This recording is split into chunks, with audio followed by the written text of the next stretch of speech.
It's an honor to be back at Bled. This is the third time I've had the privilege of speaking at this conference. Before my first trip to Bled, I asked Lori Grunig, if you want an honest answer, ask a question to Lori, because you might not like the response, but you'll get an honest response. And I said, Lori, what's Bled like? And she said, it's one of the most beautiful places in the world. You should go. So Tori and I came, and we keep coming back, so it's a pleasure to be here. I'm going to speak very briefly about some of the work that I've been doing, comparing the way social and emerging media are changing public relations, how they've been used over the past 7 years in a study that I've been conducting in conjunction with Michelle Hinson. Some of you will remember Michelle from her days with the Institute for Public Relations. She's no longer there. She's doing a number of other things, including working on a PhD degree, which is nearing completion, so maybe one day she'll be among us. The paper, or I thought for the presentation, although I don't have the time because of the 10 minutes, but I did want to point out that that this isn't just the first study that I've been involved with on social media. I started measuring the way the internet was impacting corporate public relations back in 1998, and have been quite active in the field since that time. That the paper also has a number of things that I refer to as emerging media nuggets, things that many of you will know, but occasionally you will come across somebody who will doubt the importance of the new media, but when you look at the fact that Facebook now has 900 million users, more than 300 million of them sign on each day. If it were a country in terms of population, it would be the third largest in the world, so forth and so on, the numbers, too many to read here, given the time constraints. But I think that last bullet there, that nearly half of all American adults are now getting at least some of their news, including local news, on a cell phone, or a smartphone, or a tablet computer, which is exciting for technology, perhaps frightening for content, but exciting in terms of technology. This paper does have a very extensive literature review that I just have to summarize briefly, but I've also tried not only to include the words of noted academics, but also some practitioners, such as Chet Berger back in 1981, pointing out that the new technologies would change corporate America in fundamental ways. Betsy Ann Plank at about the same time, warning practitioners to brace yourself for the mixed blessings of immediate reaction to our messages in regard to the instant, sometimes thought-lacking feedback that these technologies would allow. I also have a number of pages in the paper outlining some of the things that Jim Grunig has written about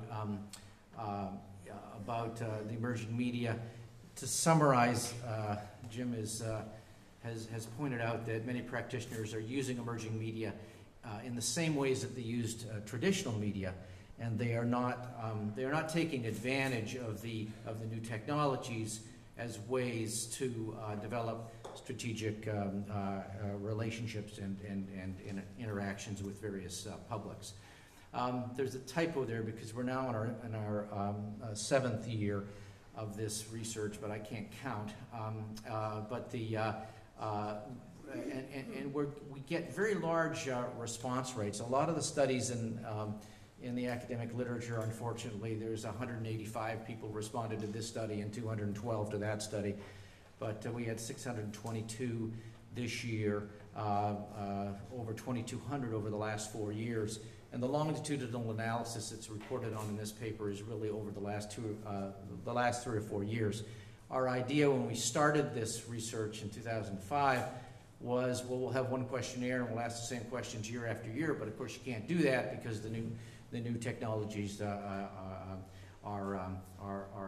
changing. But we're finding increasing annual agreement suggesting that the emerging communication media have enhanced public relations practice, and these results suggest this is particularly the case with social media, such as Facebook, and microblogs, such as Twitter.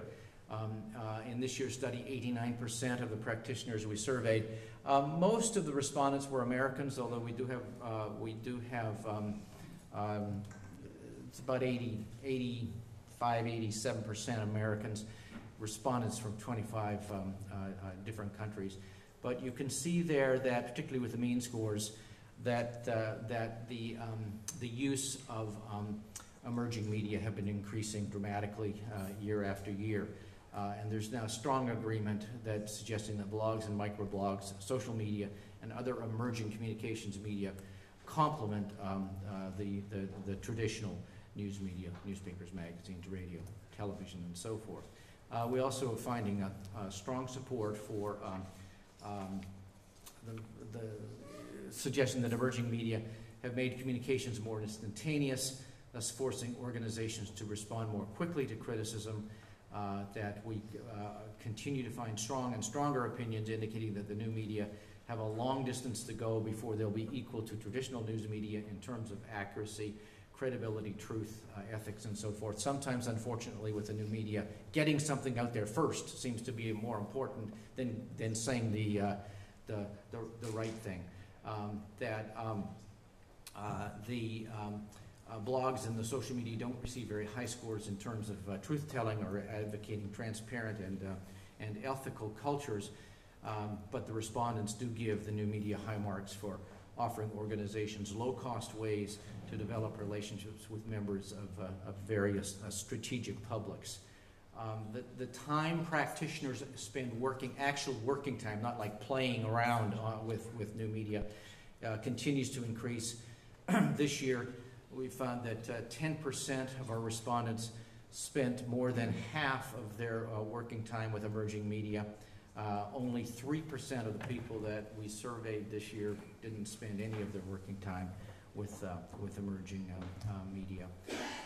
Organizational governance is something that we've been looking in each year. We're finding that 85% of the organizations we surveyed that the public relations function is involved in managing the emerging media. I'm a little uncomfortable with this particular piece of data because these numbers are quite different from what some other people are finding. And if we move forward, as we probably will, in an 8th year, we're going to have to take a better look at this situation. Regardless, though, 92% of this year's respondents do think that public relations or communication should have this responsibility.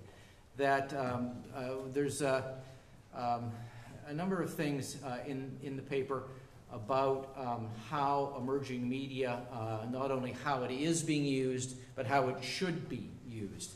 And there, as you might understand, there are some meaningful gaps between what's happening and what our respondents tell us should be happening in terms of social media use in public relations. And then the final thing I want to comment on, because research is such an integral part of public relations, all of our annual trend studies have asked questions about social and emerging media measurement. And even though practitioners say that research, measurement, and evaluation are important, few of our annual subjects have claimed that they're actually doing this research. And when the research is being done, unfortunately, as you might imagine, much more of it is being done in the area of output measures than in terms of outcome measures. And then the very last thing that we talk about in the paper is the impact that the new media are having on communication theory, which is major. That particularly given the instantaneous nature of things, the new media are changing relationships between public relations practitioners and attorneys and a few other things. And definitely the social and emerging media are having a huge impact on what I like to call the arena of public opinion. I spent 6 years working with Scott Cutlip, who strongly believed that there was no such thing as a court of public opinion. He believed that a court implies that both sides of a story get to be told, but in an arena, that's not necessarily the case. So that is my report. I thank you for your attention, and I look forward to our questions.